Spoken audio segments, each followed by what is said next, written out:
Coach Lance here with CFSJ's Inside the Box. Whether you have tight times or tight spaces, we've got you covered.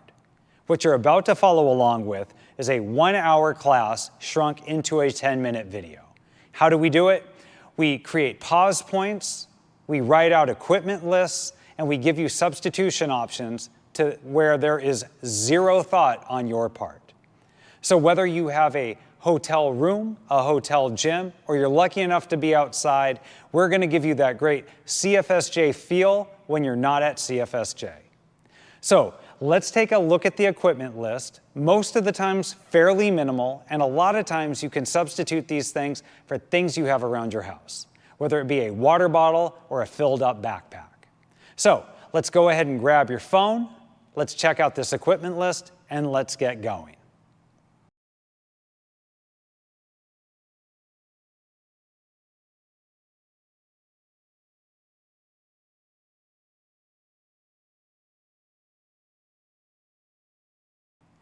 Every class, we're going to start off with 2 minutes of cardio. Now, if you're lucky enough to have a bike or a rower or a treadmill or the outside, let's go ahead and do 2 minutes of rowing or jogging or biking. If you don't have that, then let's start off with some jumping jacks, some step back burpees, some double unders, or some other method of your choice that you can do in the tight space that you're in. If you need a suggestion, let's go ahead and do step back burpees. The thing I love most about step back burpees is they hit everything at once. So instead of making this a dynamic, we're going to make this a very slow, grindy kind of movement, stepping back, engaging that plank on the way forward, driving those hips open, getting that nice hinge and that hamstring stretch, and working the plank and the push-up. By the time you've done about 15 of these, everything is ready. Now again, it's your choice, so let's go ahead and start those 2 minutes now.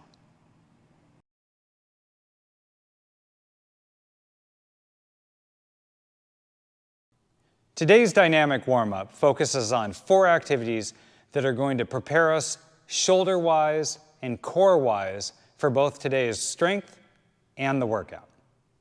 Starting off, we're going to begin 10 Cossack stretches. We are going to follow along with Coach Devin. Notice in these Cossack stretches, both feet are firmly planted, toes pointing forward. Laterally moving, pushing the hips from side to side, tracking the knee directly over the toe. Working just as hard to keep the chest in an upright position. 5 each side. Next, in a standing position, we're going to go for active glute stretch. This is a figure 4 and a slight squat. Depending on our hamstring mobility and our glute activation, we may get a little bit to activate this, or we may be down almost into a pistol squat. If balance is an issue, this can be done from your back, crossing your legs over and bringing your knees to the chest. 10 total. Next, we're going to go down into a plank for Spider-Man with a hip twist. Bringing that right foot up to the right hand, keep that knee off the ground, and let's go 1 rotation right, 1 rotation left with each of these 10 total. And lastly, we're going to finish off with 10 active pigeon pose. Again, from that plank position, driving the right heel to the sky before shooting the knee through, crossing the shin to the chest, dropping the hips, lifting the chest, maintaining here for just a moment before we switch sides. 10 total.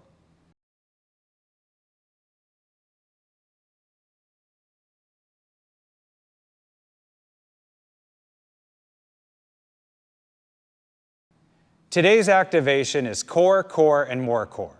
We've got 2 rounds of glute bridges, thoracic bridges, and bear roll to bridge. Maintaining focus on the posterior chain active through the back, the glutes, and the hamstrings. Starting off, following along with Coach Devin on those glute bridges. Starting on your back, bring the heels in close to the butt, widen out just wide of the hips, hands pressed firmly against the ground, as you lift the hips to the sky, finding a straight line between the knees, the hips, and the shoulders. Dropping the hips just enough to touch the ground before coming right back. We're going to go for 10 of these. Next, we have 10 thoracic bridges. Very similar if we were doing a crab walk. Pointing the fingers back behind us, lifting those hips, making a straight line between the knees, the hips, and the shoulders. Momentary pause at the top before coming back down, 10 total. And lastly, bear roll to bridge. We're going to start off in a bear crawl position, knees under hips, hands under shoulders. Rolling the outside, left or right, back leg kicking the heel up and around, lifting the hips to the sky, and ending off in that thoracic bridge. Coming back instantaneously, 5 each side.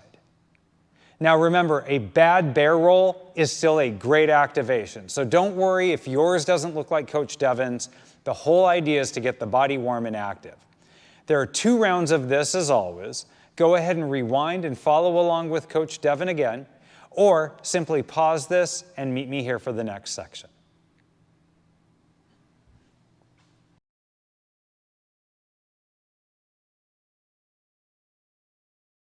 Today's strength is the epitome of simple isn't always easy.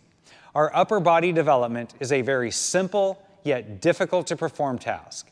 We've got half kneeling presses. This can be done either with a dumbbell or a kettlebell, an odd object of your choice. I'm going to quickly go into showing you what it's like with Coach Devin, and then we'll come back and talk about the finer points. Notice Coach Devin, right leg forward, knee directly over ankle, back knee directly under hip, maintaining a rigid line between the knee, the hip, and the shoulders straight up. You're working the opposite arm than the leg that's forward. The task on this is to put the core under tension to resist any torsion, transverse movement, side-to-side movement, or just a sloppy core. You're going to be doing 8 to 10 of these on each side every 2.5 minutes. It's not so much volume that you have to rush it, so please take this slow. We can build up in strength if we have the weight available. If not, slow down. Keeping this under tension is probably going to be just as good as if you had as much weight as you needed. Now there are 5 rounds of these every 2.5 minutes. So let's go ahead and set our timer for 2.5 minutes. I would suggest taking this one almost to the minute. So go 2.5 minutes or about 1:15 each side. If that feels comfortable, go ahead and speed the reps up, but really put a lot of intention into this one. All right, let's go ahead and set that playlist, start that timer, 5 rounds, 2.5 minutes beginning now, and I'll meet you at the next section.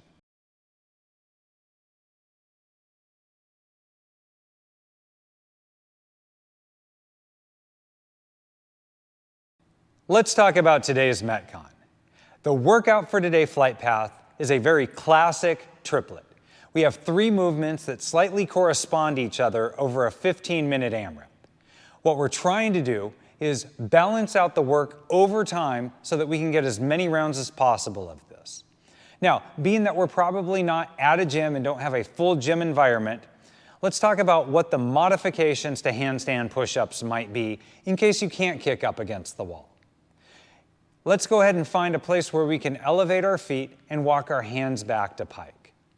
We're going to watch Coach Devin demonstrate this, and if you feel comfortable in this pike, go ahead and extend to a negative. So, watching him put his feet up on the...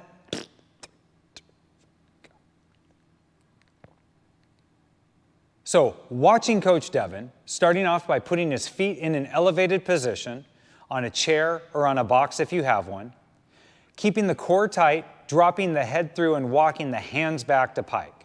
Hands should be roughly under shoulders, not in front of the chest. Let's not make this an elevated push-up. Now, if walking back feels okay, go ahead and extend this to a negative, a slow release.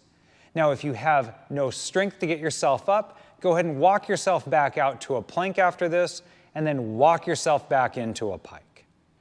9 of these movements will take about a minute. It's going to be fairly taxing, and I'll almost bet that you're not able to get through all of them without breaking up your set.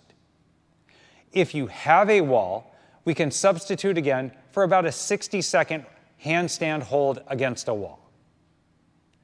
Next, we're going to correspond this with 12 V-ups. Watching Coach Devin here, he starts in a slight hollow, bringing the hands and the feet together. Notice that he actually has a V and he's not making a sloppy U. If you're noticing that you're making a sloppy U, let's go ahead and revert back to tuck crunches on these. Now we move on to our 200-meter run. If you're in a place where you don't have access to a place that you can run 200 meters, remember every 100 meters of running corresponds to about 30 seconds of cardio.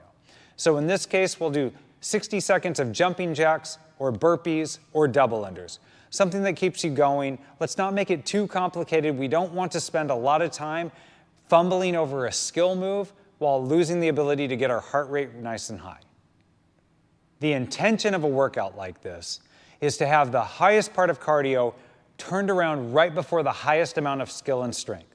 So we've got that 9 handstand push-ups that's always going to come after the 200-meter run. How that's going to mess with you is it's going to make you want to slow down. You're going to want to try to bring that heart rate back down. But in these 15 minutes, I'm going to say struggle with what you can in the handstand push-ups, keep the V-ups and the 200-meter run as high as possible.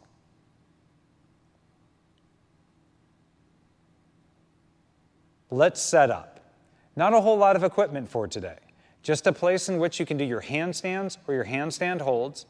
And if you're running, you'll need a place to run. If you're not, you just need a place to do your cardio. With this set, remember, this is 15 minutes of red line.